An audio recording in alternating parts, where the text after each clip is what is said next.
everybody, and welcome to On the Rise with Miss Phoenix. I am your host, Miss Phoenix. Today we have a special guest with us, Miss Marsha Cole-Trice. She is a author, she is a actress, she is a director, a playwright, a mother of four. Let's just say she does a little bit of everything. She does it all. We are so happy to have you with us, Miss Trice. How are you? I'm good, thank you. Thanks for having me. Thanks for having me as your first guest. Thank you for being here. I'm so excited to interview you. I'm so excited to sit and talk with you. Today we will be discussing Miss Trice's first book, Give Me My Flowers Now. Um, is a book detail about her mother, her journey of taking care of her mother and dealing with her mother's dementia. But I'm sure Miss Trice can tell you some more about her book. So, Miss Trice, my question to you is, what inspired you to write this book? Well, actually, it started as a journal. As I was taking care of my mom, she started doing a lot of little things, and I wanted to record it. So, Okay. so that's actually how it started, and then it turned into a book. Because I just some things she did was funny, some things was scary, and then not knowing, that she had it because it was a while before we even realized that she had Alzheimer's. And then Okay. we took her to the doctor. She was scared herself. So So at first there was no true signs of it. It was just like it started progressing gradually. yeah, it was little signs, but we didn't pick up on the signs because Okay. as you get older, you forget things, and it's like she would call me. She would call me sometimes and ask me what day it was, or what's the date, or something like that. But I didn't really pay any attention. It was her girlfriend that made me realize. It was her friend that told me that I should take her to the doctor and find out Okay. because she got lost in the mall. But when she got lost, she finally got back to her friend. She told her friend she got lost. Oh, okay. Okay. So that's Um, how we took her to the doctor and we found out that. okay. So, what are some responses that you have gotten from people who have read the book? Some responses, their feedback. What have some people thought of the book or said about the book? Well, I've got quite a few responses because other people are going through the same thing. Sometimes you think you're going through stuff alone and nobody understands what you're going through, but then you find out that there's other people that are going through it. So it helped me to find out because other people were telling me stuff, and then it helped other people that I ran into that read the book and they could relate to it. So it was good. I had a girlfriend from kindergarten and she read the book and she was able to recall some of the things as we were growing up. So it was nice, for her. And then my other girlfriend, her mom's going through it now, and she read the book when I first wrote it, and I saw her recently, and now her mom's going through it. So she's saying the journey that I took, now she's taking that journey with her mom. So it So, inspired. So okay, so looking back, even like rereading the book for yourself, I know you said that it started off as just like a journal for you so that you mhm. can just, some funny moments, some moments that you didn't want to forget.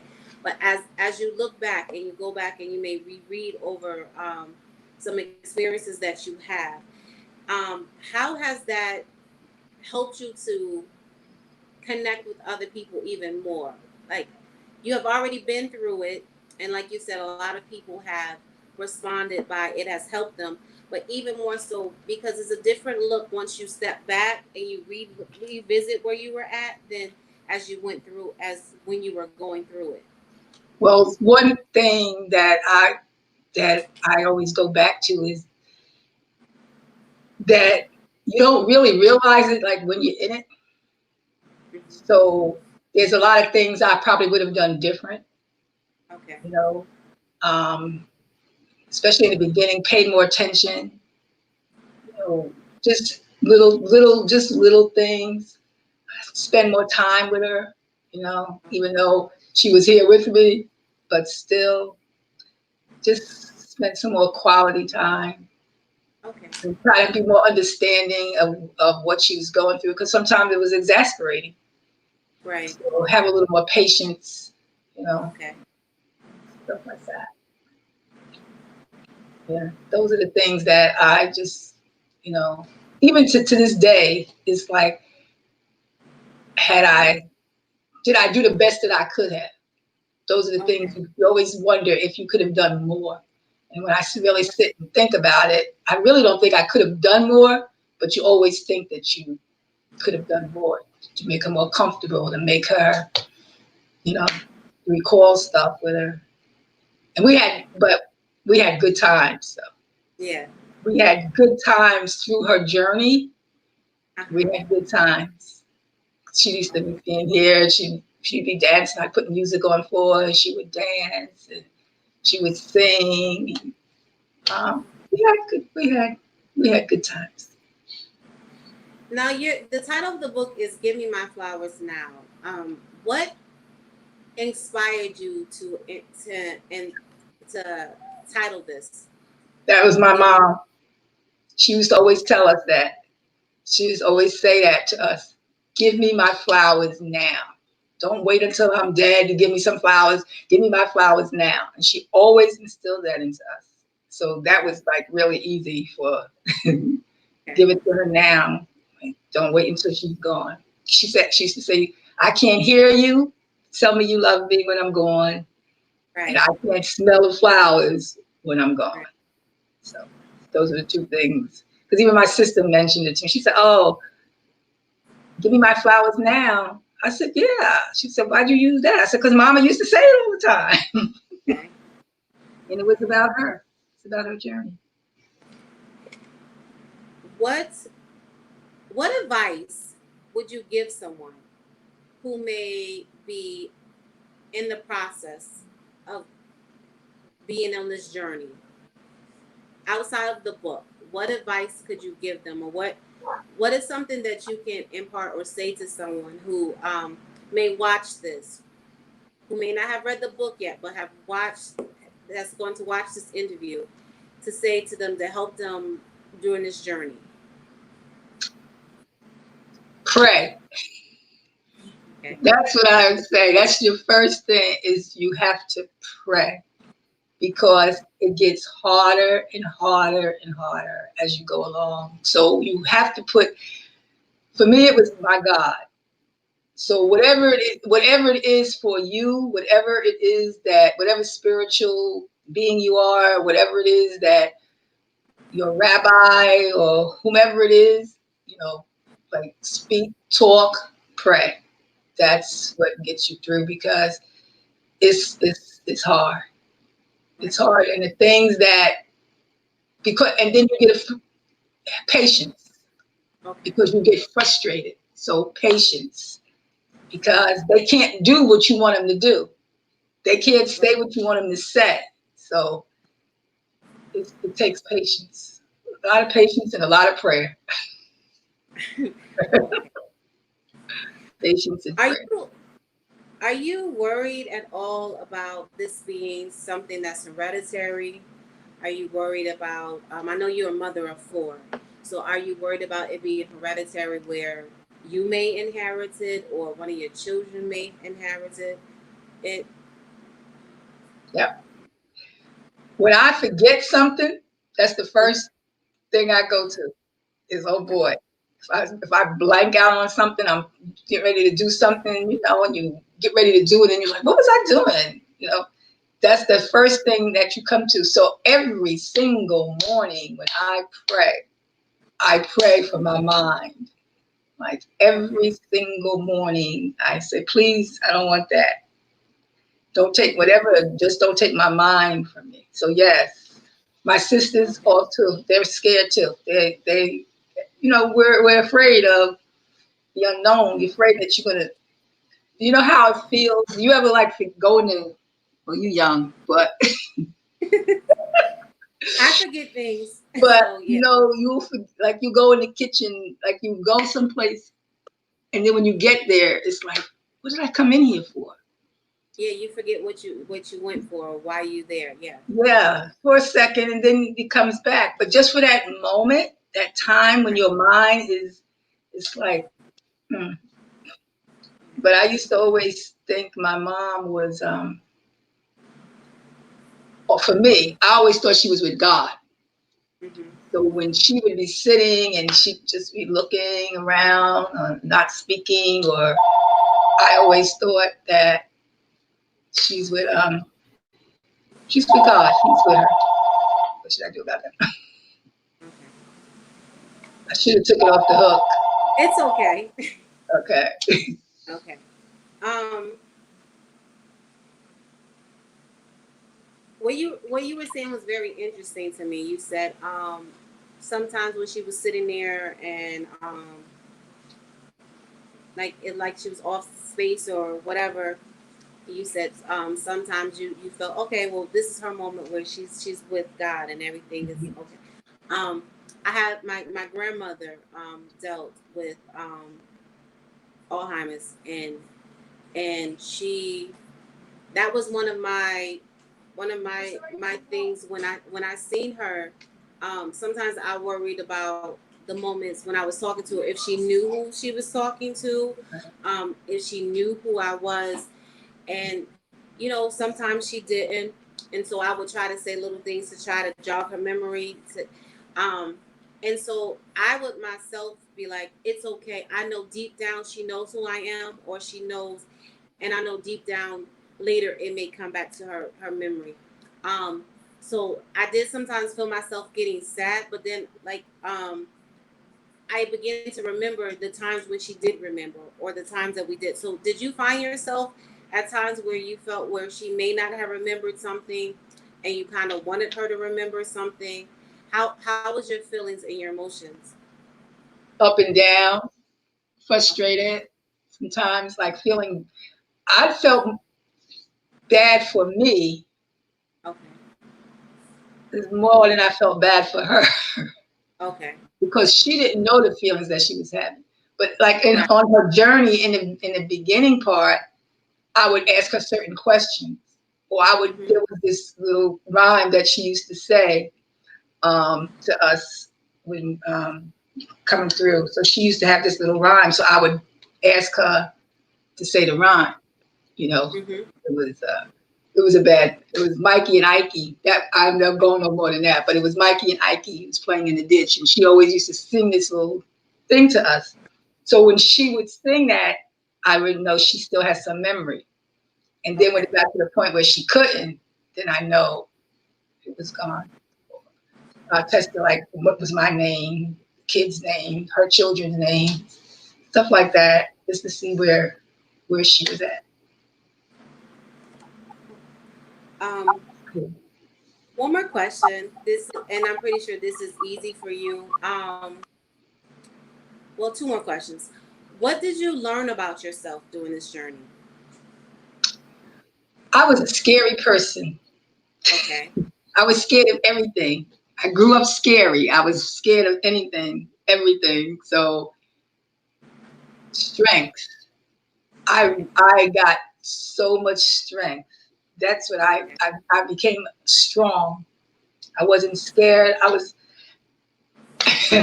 I remember when it first started happening, and I remember telling a friend of mine, I said, God is funny.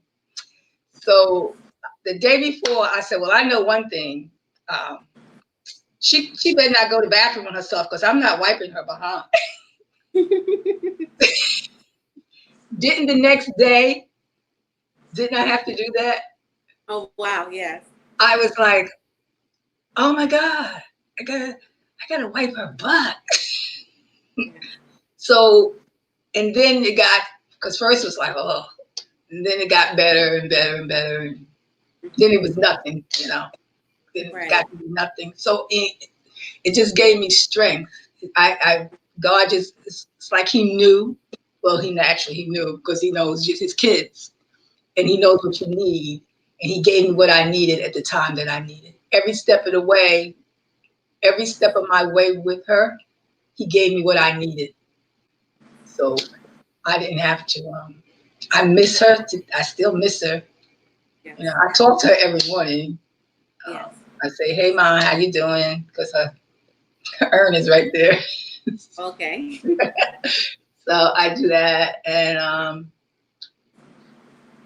every now and then I get a little sad. I miss my mama, but it made me stronger. It really made me strong, and it made me have, I don't know, more sympathy for people. I don't know, because it could have been, I don't know, because I always had that. So Okay. I've always had that inside of me anyway. I don't know if it's more, but yeah, I mama told know. me. I know. A lot of people may be reading or may not have went through what you went through, and they were like, "Oh well, oh that's so sad to have to endure or go through some things." But like you said, when you started this, it was a journal because it was funny moments that happened. Do you find yourself reflecting back on the funny moments? And I say that because we're reading some of the pages of your book. It took me to, like I said, my grandmother, and I every now and then I have the funny moments where um, it was a moment where she hid the remote control in the pillowcase, um, or I made a mistake because she liked snacks, and so I left too much snacks on the table, and she kind of ate it all, and um, my dad was upset. My dad was like, "Did you eat all of this candy?" And she was like, "Yes." And he was like, "Why did you eat all the candy?" And it was like so funny to me. She blamed my sister for it, but I know I had did it.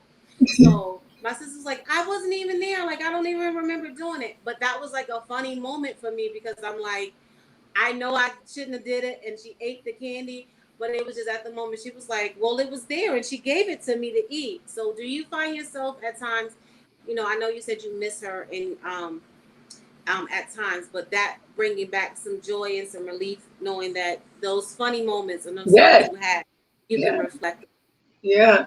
I know one time when she was first, like really, she was in it, but she wasn't totally. I came Yes. upstairs and she had taken all my stuff out the closet. All my shoes was all laid out on the floor. My clothes was out of the closet. I was like, oh. And I was like, what Yes. are you doing? So yeah, yeah. And she just looked so pitiful, like she didn't know what I was talking about. Yeah, like what are you talking about? Hmm. Right. Okay. One last question for the viewers. What is some things that you are working on now? Well, I'm working on another book. Okay. It's in the garden, Okay. conversations with God. Okay. So, and I'm working on a play, Okay. Dare to Believe. Actually, we're going to, we should have it on Zoom because we Okay. can't do anything, can't Right. do it live. So we're going to Zoom it. Um, Okay. so that's what I'm working on now. Right. How can people contact you? How can people reach you? Um, reach Like, you to get a book, to get your book, or just to see what the next steps of the things that you are doing. well, I have a website, Okay. Marsha Cole-Trice. Yeah, that's my website. Okay. And I'm on Facebook. Okay. I'm actually on Facebook, Okay. so they can find me there also. So they can go on Facebook and just type in your name and find you, Yeah, find they'll your find me. information. Okay. All right. And they can also find out events that you're at, speaking engagements, or different things like that, they can also find it there and on your website. On the website. Mhm. Okay. Yes. Well, I want to thank you so much for taking time out today and being on the Rise with Miss Phoenix. Um, I love this. thank you. I wish you much success in your next up and coming book and up and coming play. Just by can you just name some plays for us that you have written or you may have starred in? Some things that we can see the actress side of you, the playwriting side of you, and the director side of you. Okay, so going way back, Okay. way back. Like I've been on a lot of plays. Um, I have a theater company, Phoenix Ensemble, Okay. and through that, I've been in Raising in the Sun. I've been in lots of stage plays in Okay. in, in New York, in Newark, New Jersey Okay. City, and I wrote In Perfect Women of the Bible, Okay. and then In Perfect Women of the Bible 2, Journey, that you were in. Yes. I directed Stay Standing, that you were in. Yes. Um, and now I'm working on Dare to Believe. Okay. It's And you said we can find that on Zoom. You Yeah, Deatrice Powell, she's the uh-huh. writer, and she's all Okay. over Facebook. So Okay. you can follow her. Okay. Again, we thank you, Miss Trice, for taking time out and being on the Rise with Miss Phoenix. We look forward to sitting down and talking to you again. Um, much success. If you do not have the book, please go out, get this book. Give me my flowers now. Um, it's an encouragement, is inspiration. It will help you through this journey, any the journey that you may be going through, or just read it so that you may be able to help someone else who else is going through. Thank you so much for your time out. Everyone, have a great day. You too. Thank you for having me.